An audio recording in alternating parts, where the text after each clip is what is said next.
Artinya barang siapa yang menahan dirinya, yang beriktikaf artinya. Siapa yang beriktikaf pada apa yang antara maghrib dan isya di masjid melaksanakan jamaah. Sebagian ulama mensyarahkan hadis ini maksudnya adalah di masjid jami', macam masjid Sulaha umpamanya, masjid jami'. Mun dilanggar-langgar surau-surau itu kada masuk masjid jami'. Nah, siapa yang beriktikaf antara maghrib isya di masjid yang dilaksanakan Jumat, di mana ia tidak bercakap-cakap, tidak berbicara kecuali dengan doa atau Quran sampai isya, maka hak atas Allah, pasti atas Allah untuk membangunkan baginya 2 istana di surga.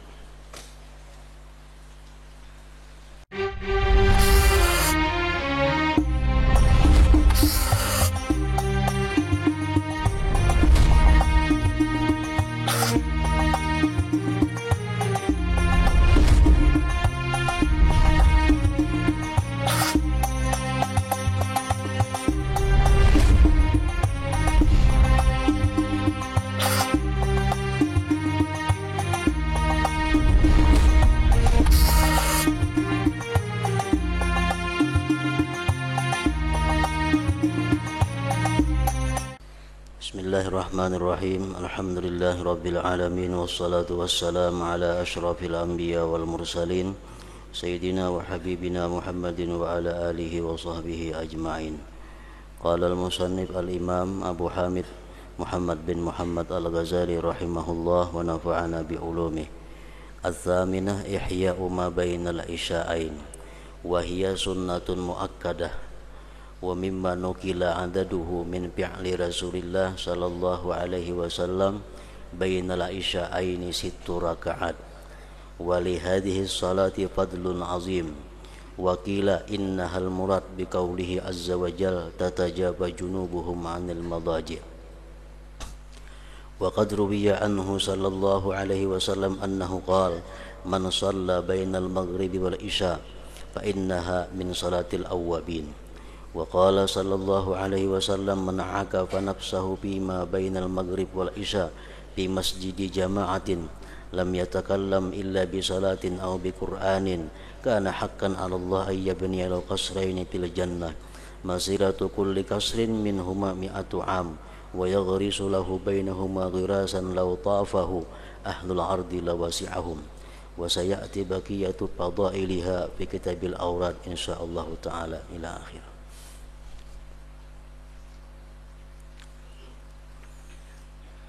Yang ke-8 daripada yang sunat-sunat, menghidupkan waktu antara maghrib dan isya. Menghidupkan waktu antara maghrib dan isya dengan berbagai macam ibadah. Dan itu adalah sunnah muakkad, sunat yang sangat kuat artinya, termasuk perbuatan Rasulullah sallallahu alaihi wasallam, menghidupkan waktu antara maghrib isya. Yang dinukil jumlah rakaatnya, salat yang di antara maghrib dan isya adalah 6 rakaat. 2 rakaat salam, 2 rakaat salam, 2 rakaat salam.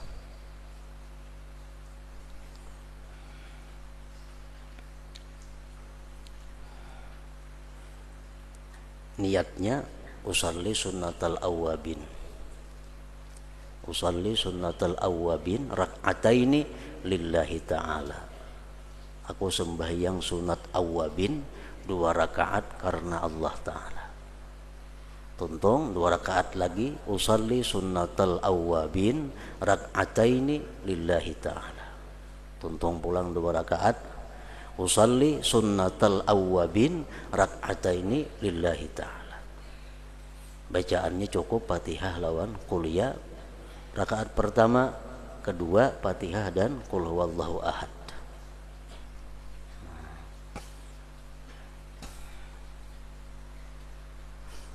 Salat ini mempunyai keutamaan yang besar. Banyak manfaatnya, fadilatnya. Dalam sebuah hadis disebutkan man shalla sitta raka'atin ba'dal maghrib adalat lahu ibadata sanatin kamilah au ka'annahu shalla lailatal qadar. Barang siapa sembahyang 6 rakaat sesudah maghrib, kada termasuk ba'diyah maghrib, itu lain lagi.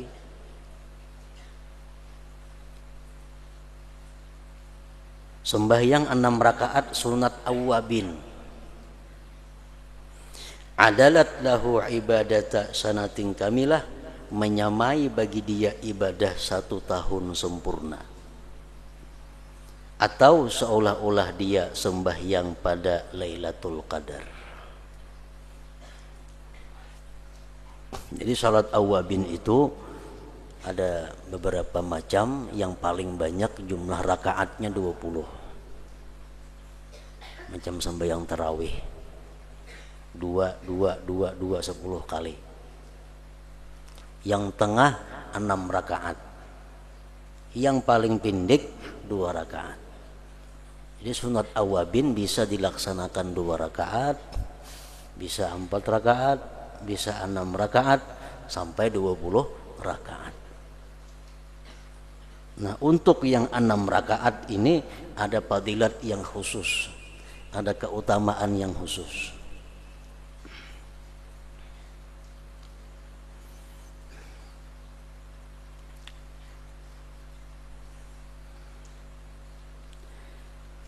Dan ada yang mengatakan bahwa salat itulah yang dimaksud dengan firman Allah Azza wa Jal, tatajafa junubuhum anil madaji'. Artinya lambung mereka jauh dari tempat tidurnya. Yaitu orang yang sembahyang 6 rakaat tadi.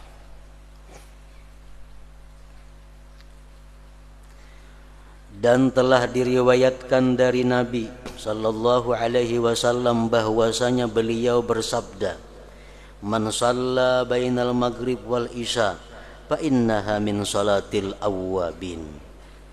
Barang siapa yang salat antara maghrib dan isya, maka itu sesungguhnya termasuk salat awwabin. Salat orang-orang yang kembali kepada Allah. Salatnya orang-orang yang suka berbuat taat kepada Allah. Jadi menurut kebanyakan ulama, salat awwabin ini bisa masuk dalam sembahyang apapun. Umpamanya kita sembahyang imbah maghrib mengqadha sembahyang. Contoh sembahyang maghrib kita sembahyang ba'diyah maghrib, lalu kita mengqadha. Nah, mengqadha sembahyang, misalnya siang tadi kada sembahyang duha, diqadha ka imbah maghrib sembahyang duha. Sembahyang duha 4 rakaat umpamanya. Itu termasuk awwabin juga. Itu pendapat sebahagian besar ulama, fuqaha ahli fikih. Umpamanya kita qabliyah asar siang tadi kada tagawi, diandak ka imbah maghrib mengqadhanya, itu ngarannya sembahyang awwabin juga. Menurut Imam Ibnu Hajar Al-Haytami, sembahyang awwabin itu kada bisa demikian, mesti diniatkan. Usalli sunnatal awwabin. Nah, kayak itu maka. Jadi sembahyang qadaan atau sembahyang sunat-sunat yang lain yang kita laksanakan antara maghrib isya itu bukan sembahyang awwabin kalau niatnya bukan awwabin. Jadi menurut Ibnu Hajar Al-Haytami mesti diniatkan usalli sunnatal awwabin rak'ataini lillahi ta'ala. Nah, hanya sunat awwabin ngarannya.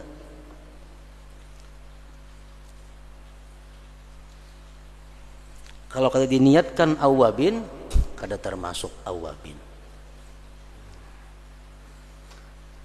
Jadi ada perbedaan pendapat mengenai salat awabin itu. Salat awabin itu apakah ada sembahyangnya atau sembahyang mengapa kabila imbah maghrib menggawi awabin ngarannya? Nah itu nang khilaf. Ibnu Hajar mengatakan sembahyang awabin itu ada sembahyangnya, 2 rakaat paling sedikit, paling banyak 20. Niatnya pun sunat awabin. Itu Ibnu Hajar. Ulama yang lain mengatakan sembahyang apapun walaupun itu qadaan kita gawi imbah maghrib itu ngarannya adalah awabin juga. Itu pendapat yang lain lagi.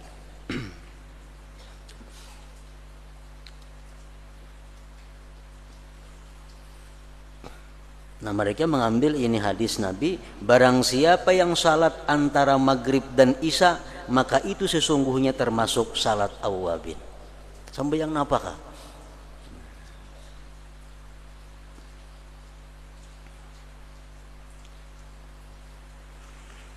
Dan Nabi sallallahu alaihi wasallam bersabda, man akafa nafsahu fima bainal maghrib wal isya fi masjidi jama'atin lam yatakallam illa bi salatin aw bi qur'anin kana haqqan 'ala Allah ay yabniya lahu qasraini fil jannah masiratu kulli qasrin minhuma mi'atu 'am wa yaghrisu lahu bainahuma ghirasa law ta'afahu ahlul ardi lawasi'ahum.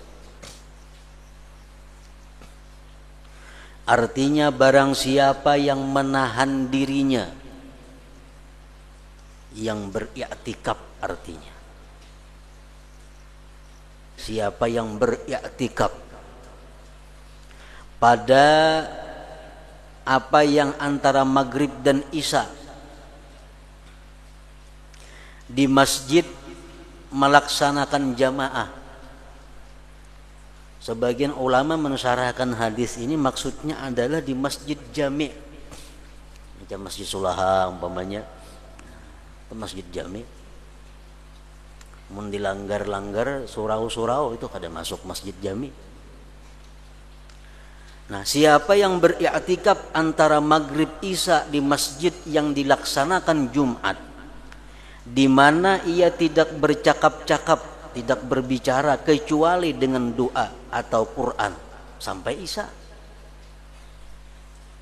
maka hak atas Allah, pasti atas Allah untuk membangunkan baginya 2 istana di surga.